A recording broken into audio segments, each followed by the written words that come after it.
இந்த ஸ்வீட் பாதுஷா நம்ம ஒன்று எடுத்து அதை ரெண்டாக ஸ்ப்ளிட் பண்ணும் போதே லேயராக இருக்கணும். அதே டைமில் சுகர் சிரப்பு ரொம்ப ஜூஸியாகவும் இருக்கக்கூடாது. சாப்பிடும்போது அந்த ஸ்வீட்னஸ் மட்டும் தெரியணும். அந்த அளவுக்கு நம்ம இன்றைக்கி இந்த பாதுஷா நம்ம பண்ண போகிறோம். அதுக்கு முன்னாடி நம்ம சேனலை மறக்காமல் சப்ஸ்கிரைப் நம்ம பாசிட்டிவ் ட்ரெண்ட்ஸ் யூடியூப் சேனலை சப்ஸ்கிரைப் பண்ணிக்கோங்க. கூடவே பெல் சிம்பிள் இருக்கும், அதில் வந்து ஆல்ங்கிறத கிளிக் பண்ணிக்கோங்க.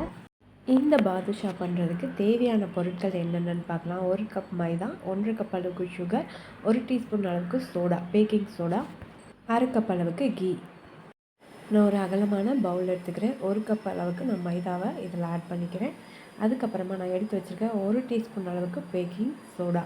இதையும் நான் வந்து இது கூட ஆட் பண்ணிவிட்டு ஒரு விஸ்க் வச்சு நல்லா வந்து மிக்ஸ் பண்ணிக்கிறேன். இந்த மாவையும் இந்த பேக்கிங் சோடாவையும் நல்லா விஸ்க் வச்சு கலந்துக்கிறேன். கலந்ததுக்கப்புறமா இடையில வந்து நடுவில் இந்த மாதிரி ஸ்பூனில் ஒரு குழி பண்ணிக்கிறேன். இப்போ இதில் வந்து நம்ம எடுத்து வச்சுருக்க நெய்யை வந்து நான் இதில் ஆட் பண்ணிக்கிறேன். 1/4 கப் மட்டும் ஆட் பண்ணிக்கிறேன். ஆட் பண்ணிவிட்டு இதையும் ஃபஸ்ட்டு வந்து நான் விஸ்க் வச்சு நல்லா வந்து இந்த மாதிரி கலந்து விட்டதுக்கப்புறம் இந்த மாதிரி உதிரியாக இந்த ஸ்டேஜில் இருக்கும்.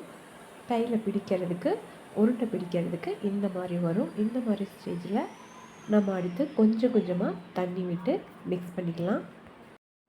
நான் வந்து இப்போ இதுக்கு வந்து தண்ணி ஆட் பண்ணிக்கிறேன். கொஞ்சம் கொஞ்சமாக தண்ணி ஆட் பண்ணி இதை பிசைஞ்சிக்கிறேன். இந்த மாதிரி உருட்டுற ஸ்டேஜுக்கு கொஞ்சம் கொஞ்சமாக தண்ணி விட்டு பிசைஞ்சால் இந்த மாதிரி உருட்டி வரும். ஒரு பக்கமாக பிசைஞ்சிங்கன்னா அந்த பக்கமே உருண்டு வரும். இதுதான் கரெக்டான ஸ்டேஜு. இதோட நம்ம தண்ணியை வந்து ஆட் பண்ண வேண்டாம் இதுக்கு மேலே. இப்போ இதை வந்து இந்த மாதிரி சாஃப்டாக வந்து பிசைஞ்சிக்கணும். ரொம்ப வந்து பிசையக்கூடாது. இப்போ இதை வந்து பார்க்கும்போதே இந்த லேயராக வரணும். இந்த அளவுக்கு நம்ம இதை நல்லா வந்து பிசைஞ்சு எடுத்துக்கலாம். இந்த மாதிரி சாஃப்டாக பிசைஞ்சு எடுத்ததுக்கப்புறமா இதை வந்து ஒரு டவல் போட்டு நம்ம வந்து மூடி வச்சிடலாம்.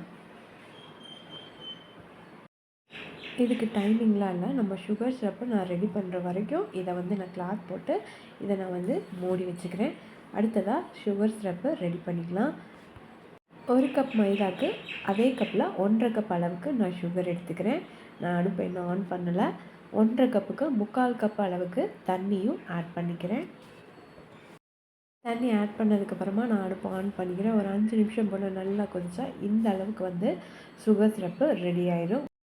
ஒரு கம்பி பதம் வர வரைக்கும் நம்ம இதை ரெடி பண்ணிக்கணும். இந்த சுகர் சிரப்பை கையில் வந்து எடுத்து பார்த்தா ஒரு கம்பி வரணும். அந்தளவுக்கு நம்ம சுகர் சிரப்பை ரெடி பண்ணிக்கணும். அதுக்கப்புறம் அதை அடுப்பு ஆஃப் பண்ணிடலாம். சுகர் சிரப் இப்போ மாவும் ரெடி ஆகிடுச்சு. இதை வந்து இப்போ நம்ம சின்ன சின்ன உருண்டைகளாக உருட்டி எடுத்துக்கலாம்.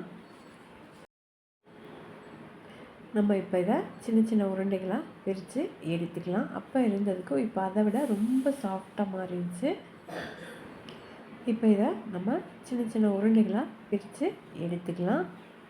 இப்போ இதை வந்து கையிலே வந்து நல்லா அழுத்தி தேய்க்கணும். இந்த அளவுக்கு நல்லா அழுத்தி தேய்க்கணும். தேய்ச்சதுக்கப்புறமா நடுவில் ஒரு ஹோல் போட்டுக்கலாம்.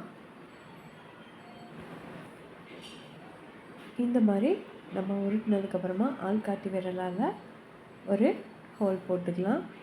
அவ்வளோதான். இந்த மாதிரி மீதி இருக்க எல்லா மாவையுமே இதே மாதிரியே நம்ம ரெடி பண்ணி எடுத்துக்கலாம்.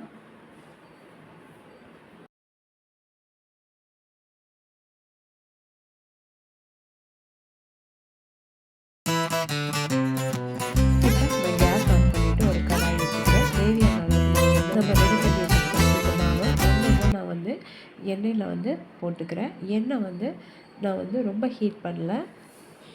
நம்ம மாவை எண்ணெயில் ஆட் பண்ணும்போது பபுளாக வரணும். அந்த அளவுக்கு மட்டும் நான் எண்ணெயை சூடு பண்ணிக்கிறேன். நம்ம இப்போ ரெடி பண்ணி வச்சுருக்க இந்த மாவை எண்ணெயில் நான் சேர்த்தியாச்சு. இதை 2 பக்கமும் போட்டு ரெடி பண்ணி எடுக்கணும். இப்போ நான் இதை 2 பக்கமும் திருப்பி போட்டுக்கிறேன். நம்மளுக்கு கலர் என்ன இதுக்கு வேணுமோ அந்த ஸ்டேஜில் நம்ம வந்து இதை எடுத்துடலாம். இப்போ இந்த மாதிரி 2 பக்கமும் நான் வந்து போட்டு எடுத்துக்கிறேன். இதுக்கு வந்து ஒரு 3லேருந்து 4 நிமிஷம் வரைக்கும் டைம் எடுத்துக்கும். இப்போ நான் இது வந்து பாதுஷா வந்து ரெடி பண்ணியாச்சு. எண்ணெயில் போட்டு எடுத்தாச்சு. இந்த கலருக்கு நான் வர வரைக்கும் ரெடி பண்ணியிருக்கேன். இப்போ இதை வந்து ஒரு பிளேட்டுக்கு மாற்றிருக்கேன். இது வந்து உடனே வந்து சுகர் சிரப்பில் போடாமல் இந்த மாதிரி பிளேட்டில் எடுத்து வச்சுட்டு அதுக்கப்புறமா சுகர் சிரப்பில் நான் வந்து ஆட் பண்ணிக்கிறேன். இப்போ இது எல்லாத்தையுமே ஒன்றா நான் வந்து சுகர் சிரப்பில் ஆட் பண்ணிக்கிறேன். சுகர் சிரப்பு வந்து கொஞ்சமாக சர்க்கரை பாகு கொஞ்சம் லைட்டாக சூடாக இருக்கிற மாதிரி பார்த்துக்கணும். சூடு ஆறி போச்சுன்னா கொஞ்சம் லைட்டாக சூடு பண்ணிக்கலாம்.